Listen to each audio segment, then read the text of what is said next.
Nimona, new Netflix original film that hit the streaming service this past Friday. The film is about our two main characters. One is Ballister Boldheart, played by Riz Ahmed, who is an orphan in this medieval slash like kind of new type of town, and he's about to become a knight to protect his kingdom against all monsters. But he is framed for a murder of the queen, which leads him to be a villain in the town. This is where he meets Nimona, played by Chloe Grace Moretz, who is both a teenage girl who's also shape shifts into multiple animals, as they both try to figure out if revenge is the right way to go about Ballister's framing, or should they challenge the institution and what happened there. The film also stars Eugene Lee Yang as Ambrosius, Ballister's former boyfriend who turned on him when Ballister left the kingdom. Ambrosius is trying to figure out if Ballister actually did kill the queen or did not. Frances Conroy plays the director. She runs all of the knights, figured out who the right knights should be. And also you have Lorraine Toussaint as the queen, and Beck Bennett, who plays Sir Thaddeus Sureblade, one of the knights who has from day one hated Ballister. The film is an hour and 42 minutes with credits, which I'll get to in a second. And it's PG. Welcome back to a brand new movie review. We're talking about Nimona here on Max Talk Movies. If you're new to the channel, please subscribe, ring the bell.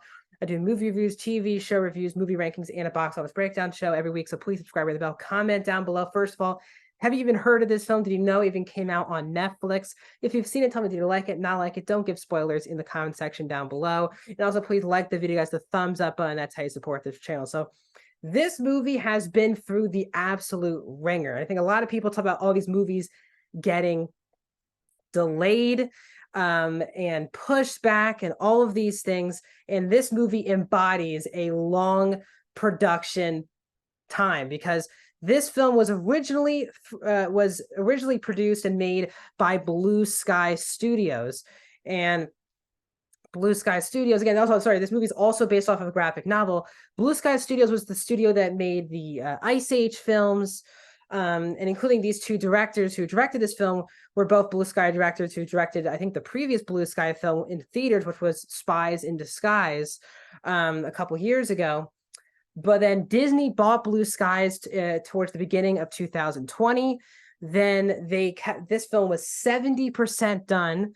The film continued to be delayed from 2020 to 2021.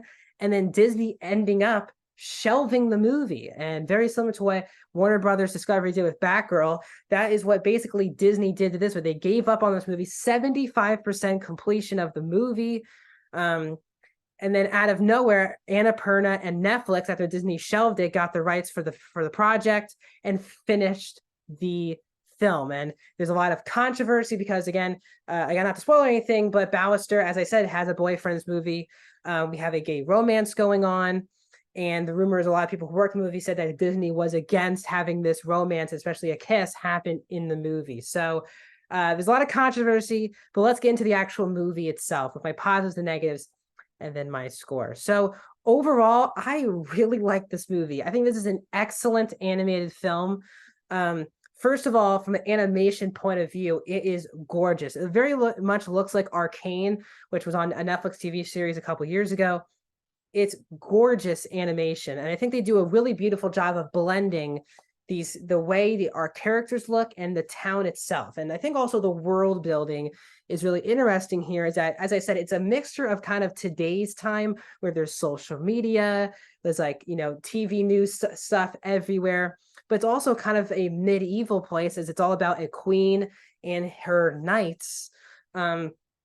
And I really appreciate the world building. That's obviously really helped by both the creative storytelling point of view, but also the animation, because it does blend seamlessly. You're not thinking that these two totally different time periods are out of whack combining together. And I think this movie does an excellent job blending that. And that really does come from the animation. It's gorgeous animation. Even sometimes when the movie can be cliche or something you've seen before, the animation still pops every second.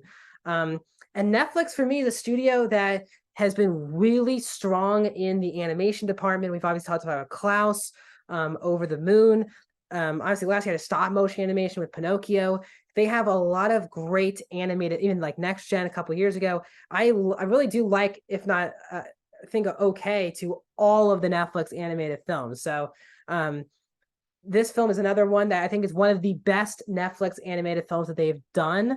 I don't think it's the best, but I think it's definitely up there as one of the best animated films that they've done. Also, I think this is some of the best voice acting that you'll probably see in an animated film all year long, with both Chloe Grace Moretz and Riz Ahmed really bringing it to this movie. Both are going through a lot, and I think the strongest aspect of the movie, though, is the messages and the themes of the film, which is gratitude, but really most importantly is acceptance, is what I really think about this movie. Both want to be accepted into society for completely different reasons. And yes, there is a lot of LGBTQ messaging and storylines that are going on in the movie, but it's not preaching at all either. I think it's very seamless and it just fits into the overall narrative. Nimona is someone who is seen as a monster in society. Again, these knights, of course, one of them in Ballister, played by Riz Ahmed, they're trained to stop any monster or the monster from getting into their kingdom. And she just wants to be a normal person, not even a human, just wants to be a part of society.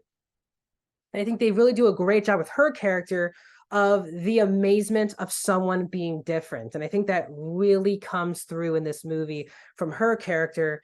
Is there is an amazement and an awe of someone being different. This society has one thing and everyone agrees on it, and it's okay to stray away from that. I think this movie does have powerful messages with her character, just about accepting being, not just accepting being different, but that it's okay and it's a good thing to be different as well. Ballister's also trying to be accepted into society.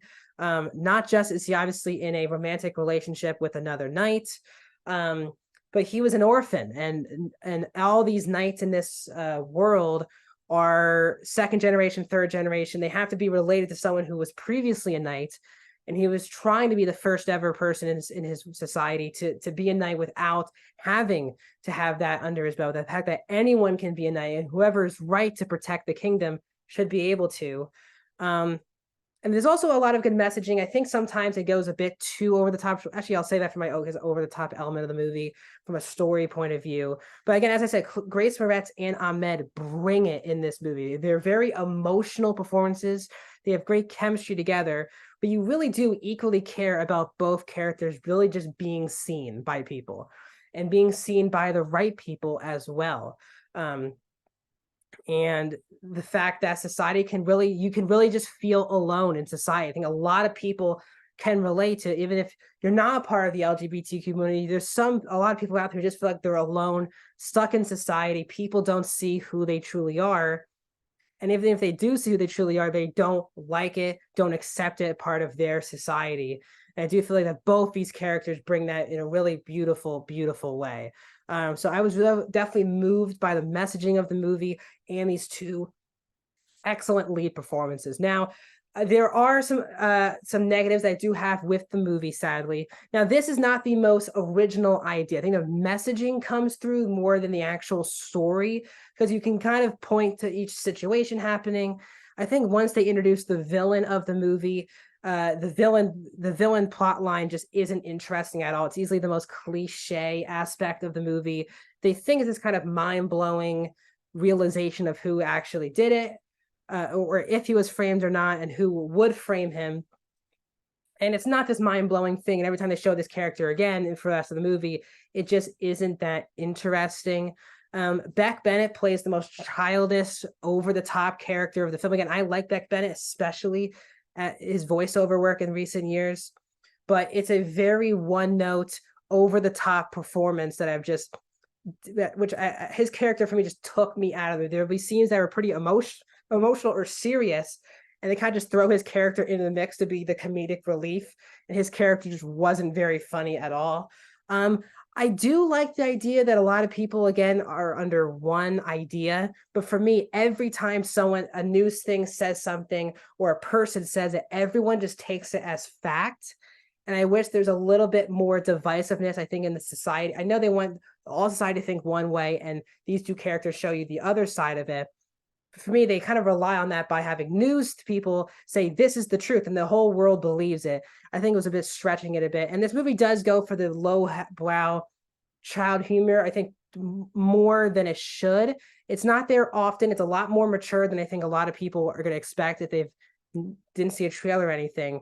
But there are times where sometimes the childish humor does undercut a couple of the scenes. But overall, I really enjoy this. This is easily going to be one of my favorite animated films of the year. Again, it doesn't touch Across the Spider-Verse, but this is for me, an excellent animated film, which hopefully people can see, because the messaging in here is really powerful. And the fact that Disney would not want to release this movie due to, if it is true, to those disgusting ways of not wanting to show a same-sex kiss in the movie or these type of plot lines, these stories need to be told, and not just in live action, in animation. I do think that this movie should be seen by a lot of people. So I'm going to give Nimona on Netflix a 4 out of 5 stars. I am going to go 84% for Nimona. It's in my top 10 of the year so far. I really do like this movie a lot, and I really hope a lot of people can check it out. So that's my thoughts on Nimona. What are your thoughts in the comment section down below? Are you going to check it out now based on my review? Like the video, subscribe, ring the bell.